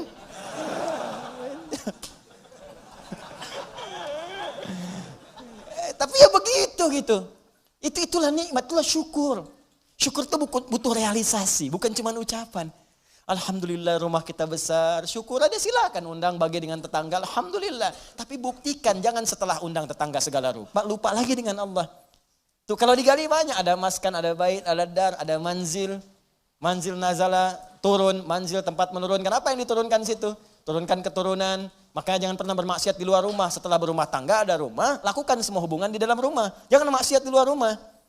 Ya, yang kedua menurunkan kasih sayang, menurunkan segala rahmat, menurunkan segala perhatian. Di situ berikan pada anak, pada setiap yang ada di rumah dan sebagainya. Itu baru satu. Di kadang-kadang begini, Allah udah kasih, minta yang lain, yang ini aja belum dipakai ibadah. Antum udah nyari-nyari pakaian yang lain, ini pakaian yang dipakai ini udah pernah dipakai ibadah belum? Pakai sholat, pakai ngaji, pakai macam-macam. Ini kadang-kadang begini, saya sering dapat pertanyaan, Ustaz, saya ini cari pekerjaan, gak pernah keterima. Saya bilang, sini mas, baju ada? Ada. Makan tiap hari ada? Alhamdulillah. Kendaraan ada? Sepeda Ustaz punya? Alhamdulillah. Baik. Rumah ada? Ada Ustaz, Alhamdulillah. Sudah berapa banyak yang dipakai ibadah? Sepeda sudah mengantarkan Anda pada sholat? Kadang-kadang Ustaz. Baju udah semua dipakai ibadah? Ya belum semua Ustaz. Ah itu Anda itu begitu. Itu kan semua titipan. Setiap titipan akan ditanya. Semua orang yang dititipkan itu nggak pengen banyak. Gak ada orang titipin pengen banyak. Pengennya sedikit supaya gampang dikembalikan. Atau saat ditanya menjadi lebih mudah menjawabnya. Nah sekarang Anda aja yang dikasih oleh Allah saja titipan belum digunakan pada yang benar. Bagaimana bisa meminta yang lain? Barangkali bukan Allah belum mau ngasih. Tapi Allah menginginkan Anda maksimalkan dulu nikmat yang ini. Kalau sudah semua maksimal jangankan Anda minta. Belum minta pun Allah bisa kirimkan yang lain. Itu poinnya. Mudah bagi Allah.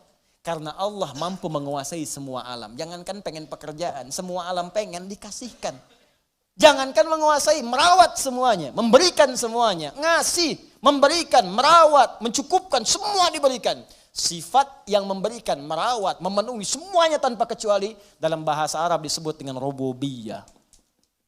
Yang memilikinya disebut dengan Rabb. Karena itu kata Rabb secara tunggal, kalau tidak dilekatkan dengan kalimat lain, itu artinya nggak boleh diberikan kecuali hanya pada Allah saja. Rabb. Awas hati-hati, Rabb. Gak boleh manusia diberi nama dengan Rabb. Rabb. Kecuali disambung dengan yang lain. Robbie Williams. Misalkan. Nah, atau misalnya Muhammad Rabbi. Ya. Kalau bersambung dengan yang lain boleh. Boleh. Ya, di kisah Nabi Yusuf Quran surah 12 ayat ke-42. Ya. Wa qala lilladzi dhanna annahu najin minhuma udhkurni 'inda rabbik. Bukan Allah di situ. Ya, ketika Yusuf alaihissalam berkata kepada satu di antara dua orang yang ditakwilkan mimpinya. Dan dia duga dia akan berhasil keluar dari situ selamat. Ya selamat. Maka dia katakan berikan pesan kepada orang ini. Ya napi yang akan lolos ini selamat ini. Kata Nabi Yusuf alaihissalam. Nanti sebutkan kisah saya kepada rajamu. Ya Rabb di situnya. Tapi ada kaf di situ. Rabbik bukan Rabb sendiri. Ditunjukkan kepada raja. Jelas sampai sini? Baik itu boleh. Gak ada masalah. Nah tapi ingat sifat Rabb. Kalaupun dilekatkan dengan kalimat lain, itu tidak hanya menunjuk pada aspek kepemimpinan, tapi ada perawatan dan maslahat di dalamnya. Yuk kita baca sedikit tafsirnya. War-rabbu huwal malikul mutasarrif, wa yutlaqu fil lughati ala as-sayyid wa ala al-mutasarrif lil islah, wa kullu dhalika sahihun fi haqqillahi ta'ala. Kata Rabb itu hanya milik Allah Subhanahu wa ta'ala. Bermakna malik yang memiliki segalanya. Mutasarrif yang berkehendak untuk menggunakan pada apapun yang dikehendakinya pada semua yang dimilikinya. Terserah Allah. Terserah Allah. Nih, maaf ya. Maaf sekali lagi, maaf. Ini tangan punya siapa? Ya Allah. Maaf. Mata punya siapa? Ya Allah. Telinga punya siapa? Nah, karena punya Allah, terserah Allah, ya Allah yang punya. Itu kan? Sekarang yang punya nitipin ke kita supaya kita pakai. Makanya kita katakan inna lillah, kita itu punya Allah. Inna lillahi, kita semua punya Allah. Wa inna ilaihi raji'un. Karena kita punya Allah, besok lusa kita pulang kepada Allah. Karena kita punya Allah, mata punya Allah, telinga punya Allah, tangan punya Allah, terserah Allah. Maka Allah bikin aturan. Karena kamu punya saya yang ciptakan. Nih cara menggunakan semua jasad dalam tubuhmu. Pakai sesuai petunjuk pemiliknya. Tangan gunakan begini, mata gunakan begini. Makanya kalau tangan dipakai maksiat, Allah marah yang punya. Wasariqu wasariqatu faqtu aydiyahuma, kata Allah, tangan, saya kan suruh gunakan yang baik. Kenapa dipakai mencuri? Daripada pakai mencuri, potong aja tangannya. Yang punya marah. Saya punya motor saya titipkan pada Anda. Saya bilang pakai motor ya, pakai yang baik-baik, buat taklim, buat cari nafkah. Anda pakai motor buat maksiat, rampok orang pakai motor itu, saya marah nggak? Marah. Motor Anda tabrak-tabrakin, bemper pengok, spion hilang, gitu kan? Semua habis. Marah nggak saya? Marah. Ini tubuh kita punya Allah, dipakai maksiat, ya wajar Allah marah. Perangkat hidup punya Allah, dipakai maksiat, wajar Allah marah. Malikul Mutasarrif. Makanya kata yang memiliki dan mengatur semuanya sesuai dengan kehendaknya itu Rabb namanya. Kalau kalimat itu diambil untuk sifat keteladanan kepada makhluk misal manusia, maka tambahkan kalimat lain. Rabbul Bait yang merawat rumah. Ya, Rabbud Daulah yang merawat pemerintahan. Kenapa disebut Rabb? Supaya dengan perawatan itu memberikan maslahat. Makanya para pemimpin baik di rumah tangga ataupun aspek yang lebih luas lagi, kalau dia memimpin tapi tidak mengarahkan pada yang lebih baik, besar pertanggungjawabannya di hadapan Allah Subhanahu wa taala. Tinggi itu. Awas, hati-hati. Hati-hati. Dan itu berat di hadapan Allah Subhanahu wa taala. Nah, kita tutup kalimatnya, alhamdulillahi rabbil alamin. Kata Allah, kenapa menggunakan kata Rabb? Rabb itu sifat memberi tanpa batas, sifat merawat dengan sempurna. Kalau engkau bersyukur kepadaku, menggunakan semua nikmat yang telah aku berikan sesuai dengan perintahku dan fungsinya, maka aku akan tambahkan lagi bagi kalian. Tambahkan lagi. Dan aku akan rawat kalian beserta nikmat-nikmat itu, sehingga semua nikmat terpakai dalam hidup kalian. Itu yang disebut dengan berkah. Dapat gaji 100 ribu, semuanya tergunakan dalam manfaat. Kan ada orang dapat 1 miliar sebulan, tapi nggak ada manfaatnya, habis. 100 juta 3 hari habis. 200 juta sepekan habis, tapi manfaatnya nggak kerasa. Aduh, kadang-kadang kasihan. Kasihan banget. Dapat gaji 100 juta, sepekan habis. Pakai nonton burung, pakai nonton kuda doang. Kuda lewat, bayar 20 juta, cuma lihat kuda doang. Masya Allah, pakai ini, pakai itu. Jalan sini, dia sini nggak menikmati.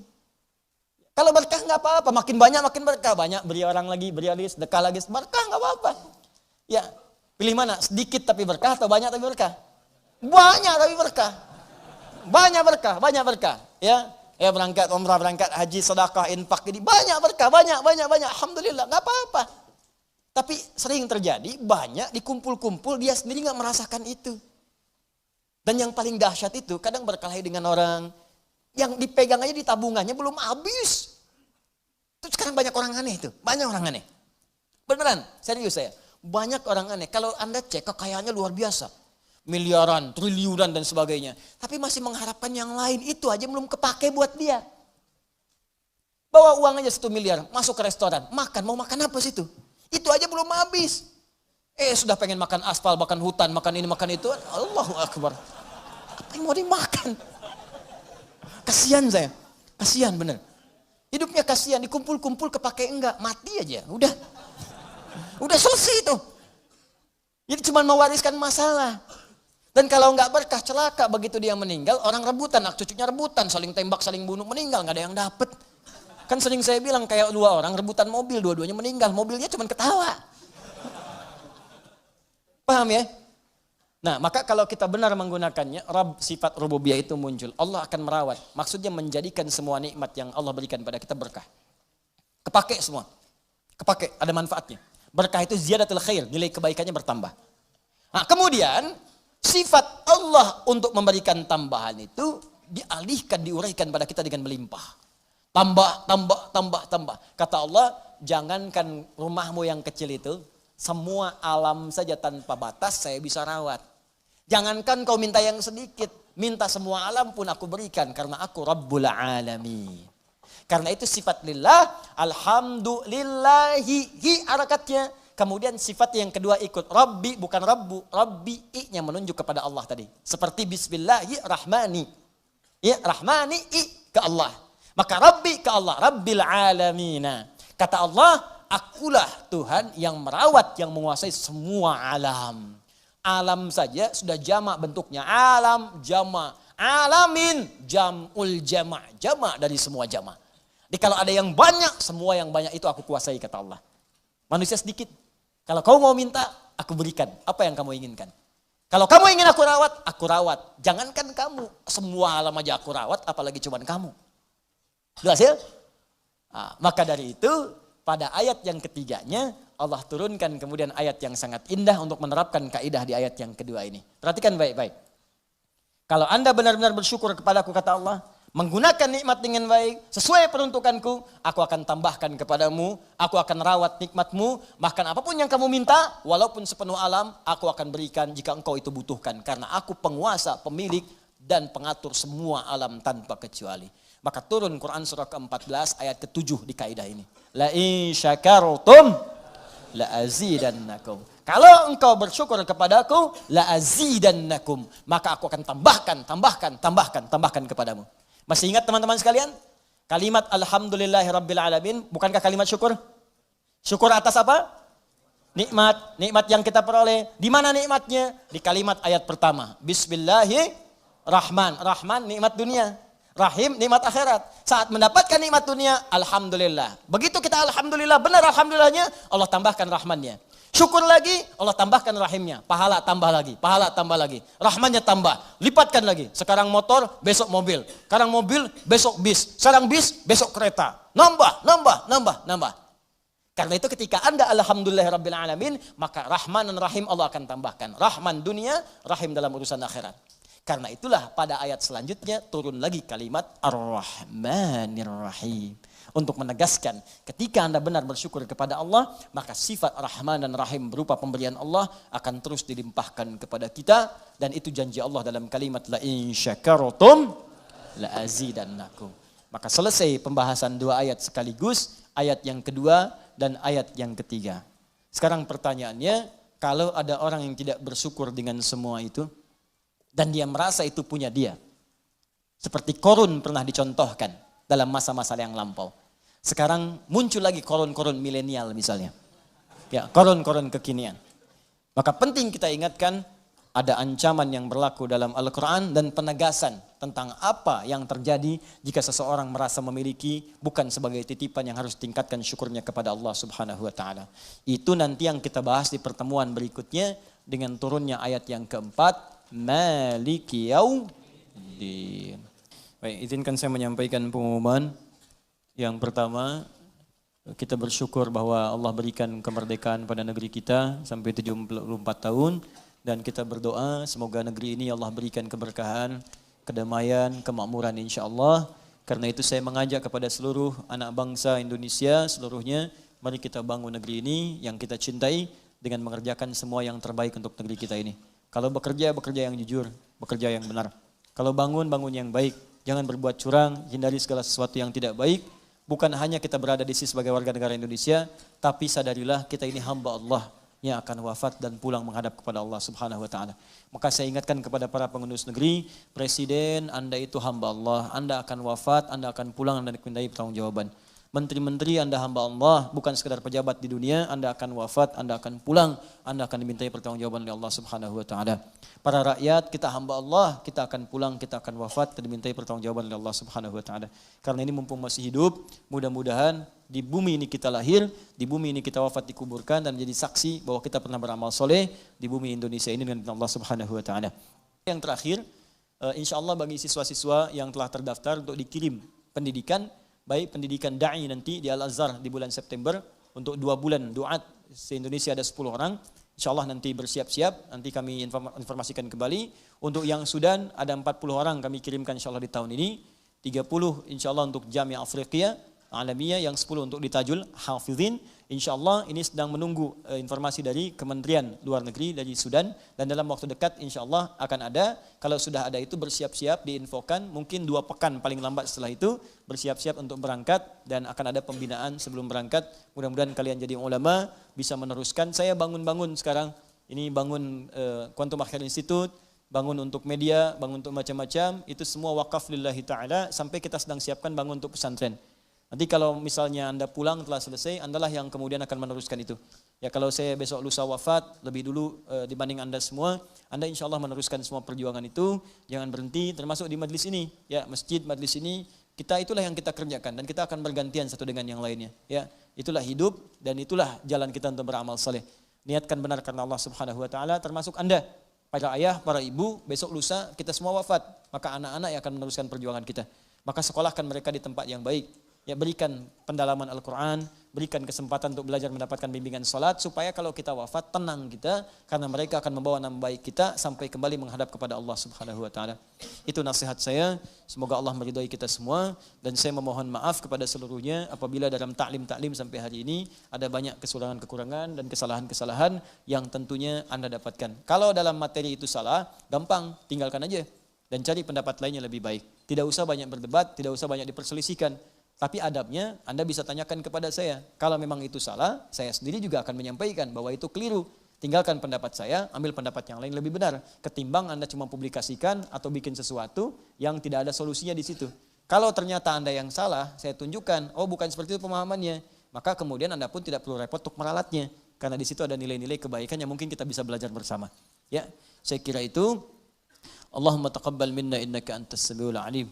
نحمدك حمدا شاكرين حمدا ناعمين حمدا يوافي نعمه ويكافئ مزيده يا ربنا لك الحمد ولك الشكر كما ينبغي لجلال وجهك الكريم ولعظيم سلطانك اللهم صل وسلم وبارك على حبيبك الكريم رسولك المصطفى الامين سيدنا محمد وعلى اله وصحبه امته الى يوم الدين اللهم ربنا لا تدع لنا في مقامنا هذا وفي كل مقام ذنبا الا غفرته ولا هما إلا فرجته ولا دينا إلا قضيته ولا مريضا إلا شفيته ولا حاجة من حوائج الدنيا والآخرة فيها لك رضا وفيها لنا الصلاة إلا قضيتها يا أرحم الراحمين. Ya Allah, jika ada hambamu yang penuh dosa datang ke majlis ini, maka jangan biarkan ia meninggalkan majlis ini kecuali Engkau ampuni segala dosa-dosanya. Jika ada yang perasaannya sedang gelisah, maka mohon ya Allah tenangkan keadaan hatinya. Jika ada yang sedang mengalami kesulitan seberat apapun di rumah tangganya, pekerjaannya, kehidupan sosialnya, mohon ringankan dan hilangkan segala kesulitannya. Jika ada di antara hambamu yang sedang sakit, ya Allah mohon sembuhkan segala penyakitnya. Allahumma alimna ma jahilna wa fahimna ya Allah bima ta'allamna. Allahumma wafiqna li na'mala bima ta'allamna. Ya Allah, ajarkan kami ilmu yang bermanfaat, jadikan kami paham atas apa yang kami pelajari, dan mohon bimbing kami untuk mengamalkan apa yang telah kami pahami. Allahumma barik ya Allah lana wa barik fi biladina waj'al biladana ya Allah anta tarda anha. Ya Allah, berikan keberkahan kepada kami, kepada negeri kami, dan berkahi negeri kami tempat kami tinggal ya arhamar rahimin. Allahumma barik asatidzatana wa ikhwanana ya Allah alladzina yudrisunana walladzina darasuna walladzina 'allamuna ya Allah min ikhwatina wa khasatan ya Allah asatidzatina al-habaib al-asatidzah wal kiyahi ya arhamar rahimin. Ya Allah, mohon berikan keberkahan pada ustaz-ustaz, para habaib, para guru-guru, kiai-kiai yang ada dan mengajar kepada kami, baik itu orang tua kami, kerabat kami, paman kami, uak kami, ataupun siapapun yang telah mengajarkan kami. Anugerahkan keberkahan kepada ilmu mereka, ikhlaskan mereka ya Allah, dan lipatkan pahala kepada mereka. Allahumma rabbana atina fid dunya hasanah fil akhirati hasanah wa qina adzabannar bifadlika subhana rabbika rabbil izzati amma yasifun wa salamun alal mursalin wa akhiru da'wana alhamdulillahi rabbil العالمين سبحانك اللهم وبحمدك أشهد أن لا إله إلا أنت أستغفرك وأتوب إليك وآخر دعوانا الحمد لله رب العالمين العفو منكم السلام عليكم ورحمة الله وبركاته.